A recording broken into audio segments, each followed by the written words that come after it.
This is the new version of Golf, which I created in just a few hours. It's not the best game in the world, and the ZX80 really limits what you can do.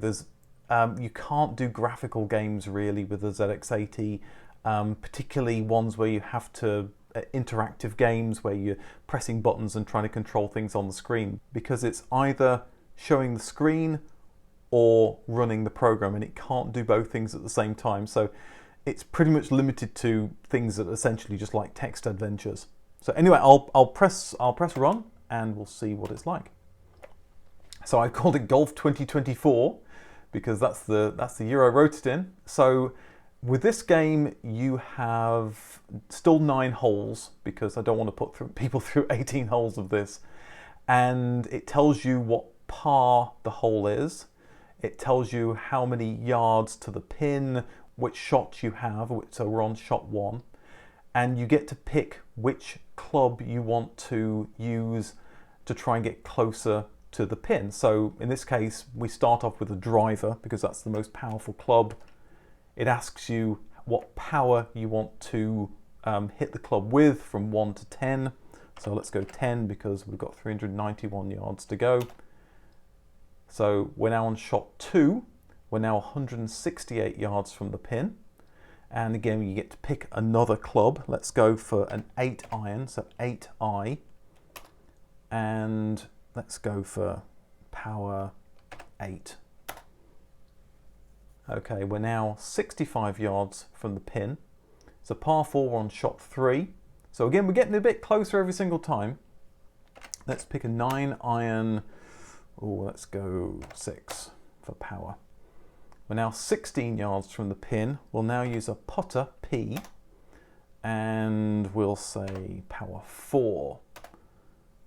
It helps that I've played this game before and I know what power each golf club can do. You'll get better if you keep playing it, but if you really want to play this, I'm not sure you would. So putter again, power 1, and the ball is in the hole. It took 5 shots. Press new line. On the next go round, it gets rid of the title, the golf title at the top, and gives you a scorecard. So the first hole was par 4, we scored 5. The second hole is par 5. So I'll keep playing this. I'll fast forward to the end of the game so you can see what happens at the end of the game, because this is basically rinse and repeat. We've played 9 holes, and as you can see at the top of the screen, it gives you a scorecard of every single game, except for the last one. I suppose I could improve it and actually show the scorecard, including the last one, but it's fine. I'll just leave it at that. You can see the last score was 4 shots, so you can read that down below. At the bottom it says game complete. You took 34 shots. You were 2 shots under par. See you at Glen Eagles. So again, it's a similar thing. It gives you a pithy answer at the end, but it shows you whether you're under par, over par. I do want to say wombling free now, but that's not right. So let's go and look at the program itself. What I've tried to do is I've tried to make it a little better to read. So when I can use variable names that are more than just one letter, I have. So for example, line 10, let score is 0. So you know score is score. 20, let par total is 0. So that's the total number of pars that there are over the entire 9 holes. Then I have 2 variables which have the number of pars, the 9 different par values over the 9 holes, and then S is the scores over the 9 holes. I can only use 1-letter variables in ZX80 Basic. It's a 4K ROM and there are severe limitations to this Basic, and I was really curtailed with what I could do in this program. So yeah, you'll find that out as we go through it. So line 30, again, number of holes from 1 to 9. A 4 variable, in a for loop, a variable again can only have 1 letter. So I had to use H. I would like to use hole, I had to use H. Line 40, let shot is 0 because it's the first shot in whichever hole you're doing. Then you work out a random distance for the hole. So I've just basically, it's somewhere between 160 and 460 yards. Then line 60, we set the par to be just the whole distance divided by 80. And I catch a bit of a break here because in ZX80 Basic, there are no floating point numbers. So you can only have whole numbers. So we divide that number by 80, and of course you would get a fraction, but because you can't do fractions in ZX80 Basic, it's always a whole number. So you don't have to worry about trying to round it up or round it down, it just works. Then line 65, we set the par for this particular hole, so we store that so we know it. Then we go and print the hole information. That's going to line 1000. So let me show you line 1000. That's just showing you, it's just printing all the hole information. So we clear the screen. If S is 0, so if the first score in that array is 0 because all the elements in the array are zeroed, then we go to 800, and 800 just prints the title Golf 2024 and goes back. I would do go subs for this. I mean, ideally you would have different procedures to go backwards and forwards for this, but ZX80 Basic, there's no procedures or passing variables in or things like that. We've just got go-tos and go subs, and I have to use go-tos a lot. I'd love to use a go sub, which is, would return to where it was before, but you can only do that once in each nested thing. So I have to sort of reserve that to one particular time that I'll show you later on, the one time when I really need to use a go sub. So I have to unfortunately use go-tos everywhere, which as a coder will tell you, you try and avoid these things like the plague because it just makes for a rat's nest of code. Okay, line 1030, if the score is not 0, I suppose I could have put if, actually that line is wrong.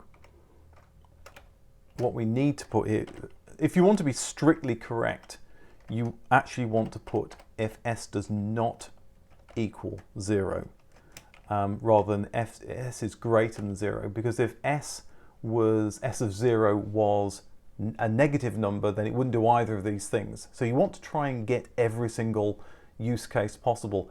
And as you can see, there's pretty weird terminology here for if S of 0 is not equal to 0. That's just the way that ZX80 Basic did it. That changed for the ZX81 and subsequent versions of Sinclair Basic, but that's the way that they did it on the ZX80. So if not S0 equals 0, then go to line 840, and what that does is it prints the score sheet, and the score sheet just shows up numbers 1 to 9, and then what I've done is I've created something that will draw all the numbers, but because the string functions on the ZX80 are pretty minimal, so I've just had to sort of try and build it up and work out how I can make all the spaces work. There's no tabbing where you can sort of get it right underneath all the extra numbers. You've got to work out the length of the number that you've put in and then put the correct number of spaces for each different one. So as you see, line 870, I do it from 0 to 8, so for all the 9 holes. On line 880, I set the variable VAR equal to the par value for that, so I can show the par value. It seems a bit weird that I've used this thing VAR, but it's really because I'm trying to pass a value into this thing at 970 where we go sub 970. If I was going to do this in another programming language, I would pass this in as a parameter to the function, but we don't have that. So I'm setting a variable that I can then use in the line 970, which you can see at the bottom of the screen, 970. If the variable is 0, so if there's nothing defined yet in this variable, then we just print 3 spaces. If it's not 0, then we print that number because it's going to be a positive number. It's going to be a par value, or it could be a score value because I use the same function for the score as well. It's going to be something between probably 1 and 99. You could get you could do more than 99 shots on a hole, but realistically you're not, so I'm not even thinking about that case. So if it's not, if the variable is not 0, then you print the variable, which will be somewhere between 1 and 99. And then let's go to line 990. Let's show 970 so I can move down and show you what's going on there. So line 990, if the variable is greater than 0 and it's less than 10, because it could still be 0, remember, because we're still going through this code, I would really like on line 970, if the variable was 0, then print that space and then exit out of the loop. But again, I can't do that. You can only put one statement on an if line. So we've still got the 0 case going through here. Line 990, if the variable is greater than 0, so it's 1 and whatever, and it's less than 10, so it's a 1-digit number, then print just one space, and then you return. So the idea is it's trying to put the right number of spaces in. So that then goes back to line 895 at the top of the screen, where we print one extra space, so there's a bit of a gap between the number we've just put and then 900 we next die, so we go through all 9 of those. So we then show all 9 par values, or blanks if those are there, and then line 905 we print just a blank. That's really just a new line because we've put these semicolons after each print statement, so we build things up, but now we want to do a new line. I suppose what I can't merge line 905 with 910 unless we can somehow display a new line character, but I don't think you can do that on ZX80 Basic. So it would be nice to try and optimize that, but I don't think I can. Line 910, we display the SCR to show it's a score. Then we do exactly the same thing between line 920 and 955 to print all the different scores in the scorecard. And then line 960, we go to line 1040. So let's show you that. Going back to line 1040 is really just exiting out of this function subroutine. But again, I can't do that, so I have to use gotos, which is why gotos become a complete mess, because it's this rat nest of why are we going back here? Why are we doing this? It's a very confusing way of writing a program. Line 1040 all the way up to line 1080, it's just showing the information about the different clubs, just so you have that information on the screen. I didn't have to put that, I just made it, I did put that on because it was a little confusing about how you would select the particular iron. It's a bit weird. Line 1090 shows you what hole you're on, what par it is. Line 1100, the distance, how many yards to the pin and what shot it is. And then we do a new line, and then we go line 1120, we go back to line 80. So now we've drawn the screen, now we're going to go back to line 80. So once we've printed the screen, then we display which club. We create a variable C string which will get the club. Again, I'd love to put club string here or club dollar, but unfortunately you can only have one letter for a variable name if it's a string, so we pick C. Again, I put in the if C string equals S, then stop, just to make life easier for myself. Then we ask for the power value, line 100 and line 110, and again I can use the variable name power for this. Then on line 120, we create a variable shot distance to work out how far this club and power combination is going to make the ball get closer to the hole. And then we go sub 1200, which is where we go and get the distance, this shot distance value. Again, if I could pass this value in or just get it to return this value, it would be a lot easier. It's a bit weird. We have to set up a variable, then we have to go somewhere to this subroutine on 1200, then come back, and then it's magically in this variable. It's 4K basic. We're limited on what we can do here. Okay, so the subroutine at line 1200 is get distance. So first of all, we do a check to see if the power value is correct. If it's less than 1, if it's greater than 10, then it's out of bounds. So we just return, in which case we'll pick up that it's wrong because shot distance will still be 0, and we'll check that shot distance is something other than 0. Line 1220 and line 1230 just checks if we are using a driver or a putter. I originally had a wedge in here. I was thinking about trying to get stuck in sand and try and deal with that, but that was too complicated, so I didn't do that. The driver and the putter, so we set a shot distance to be 219 yards to a driver and 50 yards for a putter. I did a quick Google search to try and work out the average distance that these particular clubs will go, so that's roughly right. Line 1240 and 1250 are trying to work out if you've selected an iron. The string manipulation functions in ZX80 Basic are very weird and very limited. So there is something called TL string, which we've used on line 1240. What that does is it removes the first letter from a string and returns the rest of the string. So if we have 5 iron, 5I, then D string would have I because we got rid of the 5 at the start. So on line 1250, what we're trying to do is we're trying to work out if we are using an iron, and if we are, then we'll set the shot distance correctly. So if code C string is greater than 28 and code C string is less than 38, that's really checking to see if the value of C string is between 1 and 9. And if you're smart, you would think, well, C string still says 9, in our case it says 5I. So why would that work? Again, this is a quirk of ZX80 Basic, that if I bring in code of C string and a long string, it'll just take the first letter from that string and then just evaluate that. So again, I'm using a bit of a trick of ZX80 Basic to make this a little bit shorter.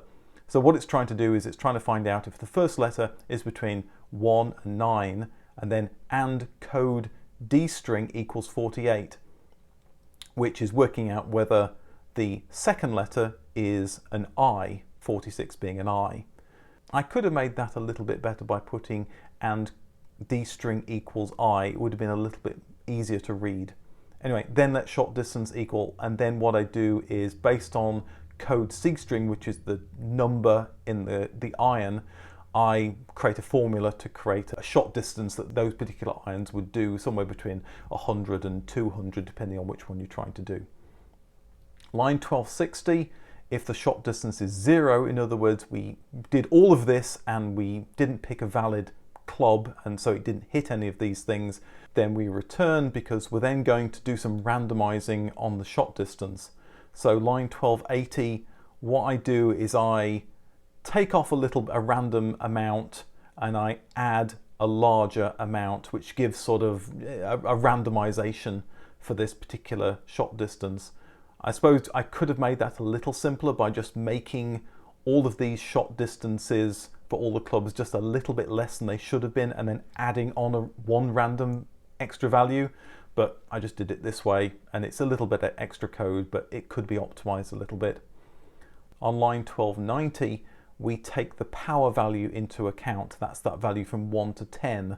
So we multiply that to try and, well, we divide it by 10, but then we multiply it by the power value. So if the shot distance was 200, for example, we would divide it by 10, getting it down to 20, then we'd multiply it by the power value. If the power value was 5, then it'd be 100. And again, because ZX80 Basic does not have any floating point numbers, you can't do fractions or anything like that, it's better to multiply the value first, then divide it. If I divided it and then multiplied it, I would have lost a whole load of precision on this and it wouldn't have worked very well. So again, I'm messing with that. But it also means that this shot distance value, when it comes out, is a whole value, and which will also be helpful, because of course you want to go whole values of yards. You don't want to be fractions of yards. It would get very strange. So that will return you to line 139, which is just a rem statement to tell you what's going on. Line 140, if the shot distance is 0, in other words, we didn't change the shot distance value because there was a problem, then go to 1400. So we're doing this check for bad input. So I'll go to 1400 and show you what happens there. So that just says wrong club or power, try again, press new line, and then it just waits for you to press enter or press new line to carry on.